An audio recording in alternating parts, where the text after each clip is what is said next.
Mr. President. Senator from Alaska. Mr. President, I'm coming to the floor for the final time to give remarks about the Willow Project. I won't explain it. I'll explain it in a little bit in my remarks. The President is getting ready to make a decision, a huge decision on a big project in Alaska, really an inflection point for our state's future. He's likely to make that decision any day, Mr. President. So I'm just going to come down and kind of wrap up the arguments that we've been making. I really want to thank a number of folks. Senator Murkowski, of course, who with me, we've been focused on this issue for 2 years, the entire time of the Biden administration, 2 years, arguments every day, including a meeting with the President last Thursday. Congresswoman Peltola, who's done a really strong job in this regard, particularly in the meeting last week with the President. Some of my Democratic colleagues have been weighing in on this project. I really appreciate that. I know it takes a lot of courage. I'm going to talk about some of the far left, lower 48 environmental groups who don't support it based on nothing, no facts, no data, but to stand up to them, go to the White House and say, come on, Mr. President, come on, Biden administration, you got to give this, you got to make sure Alaska has this. So my Democrat colleagues, I know I'm not going to name you, I don't want to get you in trouble or anything, but thank you. Really, really appreciate this. As I mentioned, Mr. President, we had a meeting with the President last week, and I did, at the beginning of the meeting, in addition to handing the President a unanimous resolution from the entire Alaska legislature, the entire state Senate, entire state House, Democrats, Republicans, Independents, Native, non-Native, all passed a resolution to say to the Biden administration, please support the Willow Project, 3 pads. Handed that to the President. Then I also handed him this map that describes really the context, as I said to the President, of what's happening in Alaska under this administration. I was respectful. We were in the Oval Office. Of course, you're going to be respectful with the President and his team in the Oval Office. It's a very historic place, obviously. But I said respectfully, Mr. President, it's every region of the state, every industry, oil, gas, mining, hunting, fishing, you name it, there's been 45 executive orders and executive actions. It's now 46. There's been another one since the meeting we had last week. Looking to shut down Alaska. It's exhausting, to be honest. No other state is getting that kind of attention. I walked through some of these, but I just, again, respectfully wanted the President to know that's it. Every time we meet with senior White House officials and say, these are the dates we've met with senior White House officials, saying, hey, how about a ceasefire? We just get more. There's no other state in the country getting this kind of attention.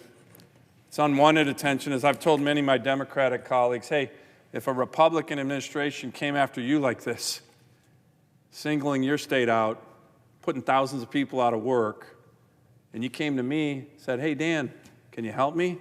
I'd help you. Every Democrat here knows I would help you. So I appreciate the help that we are getting, but that was the context, the meeting, and again, it was respectful. We appreciate it. We had over an hour with the President and his team. He's a busy, busy man, leader of the free world, so we appreciated that. Mr. President, Madam President, I was also recently down in Houston at this very big energy conference called Sarah Week.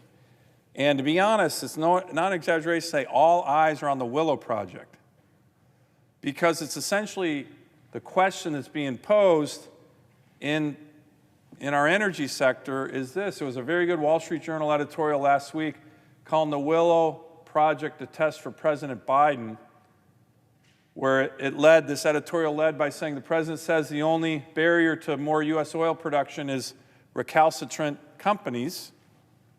Okay, a lot of us don't believe that, by the way. So here's an opportunity to say, is that true or not? Because if the Biden administration, the President approves Willow, tonight, ConocoPhillips will start moving people to build it tomorrow, okay? So we are ready. The state's ready. Private sector's ready. So I think that's the key question. And it was the key question down in Sierra Week. Biggest energy conference probably in the world, almost 8,000 attendees. So this is a really important question, not just for Alaska, for America. So, Madam President, I think the key arguments are here, given the President's priorities, what the President emphasizes, what he and his administration talk about, the Willow Project is actually exactly the kind of project President Biden and his team should support, because it reinforces so many things that they talk about and care about. Let me just mention 4 of those, Madam President.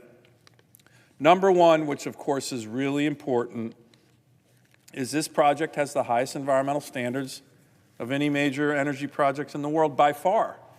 This is not even a close call. And how do we know this? Because the Biden administration's own environmental impact statement that came out a month ago says this. It says this. The Trump administration passed this project and their environmental reviews with flying colors. Then it was 5 pads. The Biden administration's EIS, environmental impact statement, took it down to 3. We didn't really like that, but that's about the minimum it could go. And they explained in this administration's own environmental impact statement, the scientists, the career staff, were saying things like the greenhouse gas emissions would be, quote, minimal. Not a climate bomb like these lower 48 far-left groups keep talking about. Minimal. Here's the number. Emissions from this project, according to President Biden's own environmental impact statement, 0.15%. For 2019 emission levels. And they call it minimal. They also said if you don't do the Willow Project, the market substitution analysis in the Biden administration's own EIS says that then we, America, will have to go to other countries, Saudi Arabia, Venezuela, to get oil. And their environmental records and standards are so bad that the emissions globally from not doing this project will actually rise. That's in the EIS. I've talked about the high standards for Alaska with regard to the highest standards in the world on impacts on the environment. By the way, this project is next to existing infrastructure, so you don't have to build a lot of infrastructure.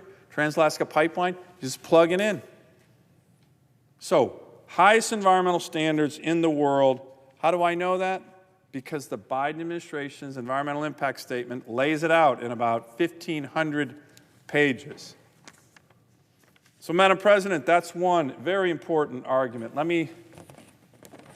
That fits with the Biden administration's priorities. Let me give you another one. The Biden administration frequently talks about racial equity, racial justice, environmental justice for people of color, indigenous people. Okay? They talk about that all the time. Well, the indigenous people in my state overwhelmingly support this project. There's a few people, and that happens in every state, every country, who are opposed. They're getting a lot of press, by the way. But the vast majority of the people, the First Nations people, Alaska Native people in our state strongly support this. And we held a press conference last week here in the Capitol. Some of the most famous Alaska Native leaders in our state's history flew thousands of miles just to be here to support this. So all this rhetoric from the administration on racial equity, racial justice is going to be very empty if they say, you know what, we're going to choose the Center for Biological Diversity and Greenpeace's priorities in the lower 48 over the priorities of the people who live there. And Madam President, I want to go into this a little bit deeper. This is a quote from the Voice of the Arctic Inupiaq. This is a group of tribes, Native leaders, a really broad-based group of the people who live where this project would be. Here's a quote from Nagruk Harakachuk. Outside activist groups opposing willows have drowned out local perspective, that's for sure, and are actively working to supersede the views of the Alaska Native people, that's for sure. This is not environmental justice or any kind of justice. It is a direct attack on Alaska Native self-determination. So, Madam President, some of our Native leaders last week were saying, you know what really is infuriating? These lower 48 environmental groups who are all driving the opposition to this project are trying to tell Alaska Natives who have lived in Alaska for thousands and thousands of years how to live and what's good for them. You know what some of our Native leaders are starting to call this? The second wave of colonialism. Eco-colonialism. Condescending, lower 48 environmental groups who don't know anything about Alaska coming up to our state and telling the Native people how to live. Eco-colonialism. By the way, that topic came up in the Oval Office meeting. If the administration is going to listen to lower 48 environmental groups who condescendingly tell Alaska Native people how to live, that's certainly not racial equity. That's certainly not racial justice. That is the definition of eco-colonialism, and I hope that they're not going to go there. Madam President, one other area, another great group of Americans who I love to talk about on the floor, who support this project are the great men and women who build things in America. And there's been no better champion of that in the entire country than the president of the laborers, my good friend Terry Sullivan, who just 2 days ago wrote another letter to the president. He has been such a great advocate. The laborers are the biggest construction union in America. This project will create 2,500 jobs, 75% of which are union jobs, building trade jobs. Madam President, I'd like to submit for the record another great letter from Terry O'Sullivan, this one dated March 6, 2023, to the President of the United States. I'd like to submit it for the record. Without objection. So I'm just going to read a few lines from this letter. But Terry O'Sullivan is a very astute man, and he's seeing what's happening in Washington this past couple weeks. Here's what he said. Quote, administration officials are considering limiting Willow's scope to only 2 of the proposed pads. By the way, there's no environmental analysis of that at all in the EIS, in the Trump administration, or the Biden administration. So if they do that, it won't be based on any science, any data. I want to be clear, said Terry O'Sullivan, a limited approval like this of 2 pads, in fact, is a rejection of the project. This is what we told the president. This is what we've told his team many, many times. They know that. Proponents of this approach are displaying the kind of con game that has American voters and LIUNA, that's the laborers, members, turning away from established political norms. So this great American, Terry O'Sullivan, he's a working man. He leads working men and women. He's saying, don't play these games. 2 pads is a denial. That was our respectful message last week. What else did Terry O'Sullivan have to say in his final letter to the president? It is time to listen to local leaders, check. Workers, for sure. Residents, and reject the game playing that press reports indicate is happening behind the scenes in the administration. Keep your commitments, Biden administration, to a rational energy policy that allows for responsible development of domestic energy resources while the nation transitions to a lower emission economy. Terry O'Sullivan, once again, Madam President, weighing in. I can't thank him enough. Sean McGarvey, the building trades. By the way, when we held this press conference last week, every union in Alaska supports this project. The trades, of course, but all the public unions, every single union, 100%. Now again, this administration likes to talk about, hey, we really care about the working men and women, the men and women who build things, the unions. Okay. Let's see where you're at on Willow. Finally, Madam President, I want to talk about an issue that, again, came up in the Oval Office, and that's just the foreign policy ramifications of this upcoming decision. We are in a new era of authoritarian aggression that I talk about a lot. The brutal dictators, Vladimir Putin, Xi Jinping, this guy Maduro in Venezuela, they're on the march. But the one thing they fear almost more than anything is American energy power. Read the reporting. Xi Jinping is scared to death. The dictator of Beijing, scared to death of American energy power. So is Putin, by the way. So, in the last 2 years, because like I said, Senator Murkowski and I have been raising this issue about daily, I have asked in dozens of hearings on the Armed Services Committee, military experts, Biden administration officials, Biden administration military members, do you think it matters and you think it's good for our national security if we have more energy in a project like this? By the way, Willow at max production will produce about 200,000 barrels a day. Every single official in this administration who deals with national security for 2 years,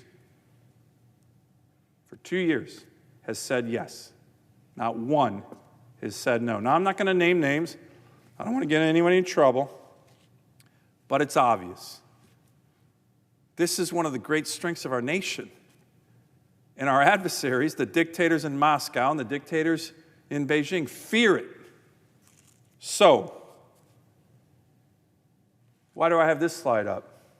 There's something going on right now, Madam President, that's unbelievable. And every time I've asked anybody, and I've raised it with anybody in this administration, they look at me with a blank stare and don't answer my question.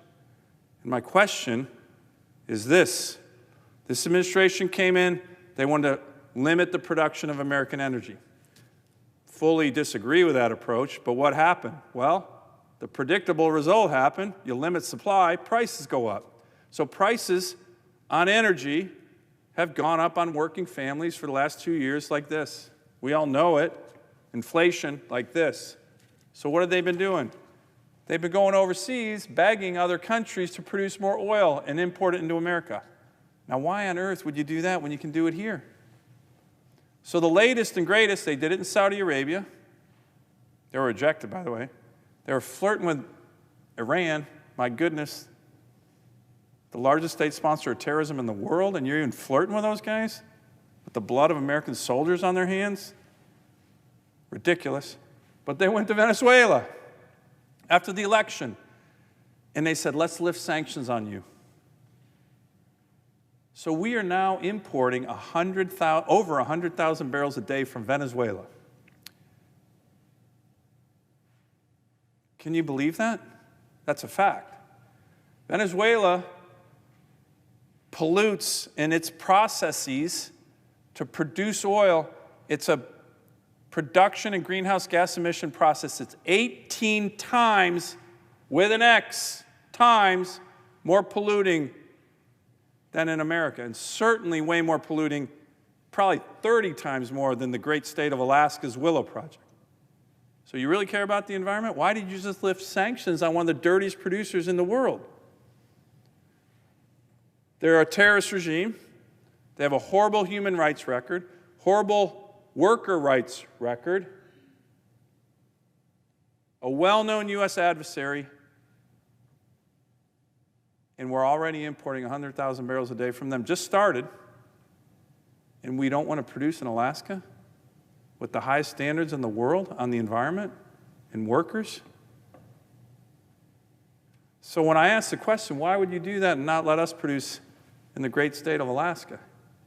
Like I said, I've never gotten an answer to that question. So hopefully the answer is going to be, well, we are going to help the great state of Alaska with this Willow Project. Do it because right now, Madam President, with regard to energy policy, my state is being treated worse than a terrorist regime. And that is not a hyperbole, that is a fact. So, in my final appeal, before this decision is made, respectfully asking this administration, this is exactly the kind of project that we think should be easily supported by this administration, given their priorities. Highest standards in the world on the environment, no doubt about it. Lowest greenhouse gas emissions, negligible.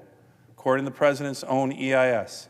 Racial equity, racial justice. The Native people of Alaska want this.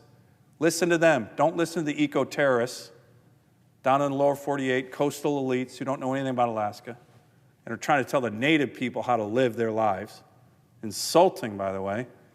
Don't listen to the eco-terrorists. Listen to the great union members like Terry Sullivan, all of whose members support and help enhance the national security of America with strong energy policy in the great state of Alaska. I hope the Biden administration does the right thing. So many of my colleagues have helped. I want to thank Senator Murkowski again for her relentless advocacy on this. With me, we'll see. Big stuff for America, giant stuff for my state. I hope they do the right thing for our country, for our workers, for the Native people, for our national security. I yield the floor.